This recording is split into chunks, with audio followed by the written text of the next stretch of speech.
నిలబడింది. ఆ రోజు నిలబడింది మేమే. మరలా చెప్తున్నాను, భవిష్యత్తులో ఎవడైనా ఢీ కొట్టి బైబిల్ తప్పు, యేసు తప్పు అంటే, యేసు తప్పు అంటే చెప్తున్నాను, వాడిని ఓడించి మెడలు వంచేసేది మేమరా. అలాంటి ఎవడైనా ఉంటే తీసుకురా. కమాన్, టర్మ్స్ అండ్ కండిషన్స్. మేము ఓడిపోతే బైబిల్ని వదిలేస్తాం. అలాంటి సవాల్ నువ్వు చేయగలవా? నువ్వు ఓడిపోతే హిందువుడిగా మారిపోయి సవాల్ నువ్వు చేయగలవా? నీలో అంత దమ్ము సత్తా లేదు. అరే ఈ ప్రపంచానికి తెలుసురా, సత్యం దమ్ము ఉందంటే అది BOUIలో ఉందని సంగతి తెలుసా? అందుకే ఇప్పుడు మేము చేతకాని వాళ్ళం, BOI దగ్గర ఏదో చేతకాని వాళ్ళగా అడంగులుగా అయిపోయాం, గాజులు వేసుకొని మేము.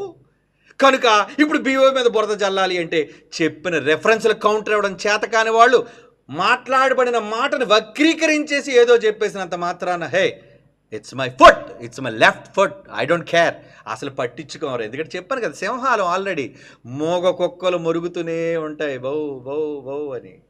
మొరగండిరా, మొరగండి. మొరిగినంత మాత్రాన తరిగేదేమీ లేదు అక్కడ. BOUIకి కానీ, సింహాలకు కానీ, సంఘానికి కానీ ఏమీ తరిగేది లేదు.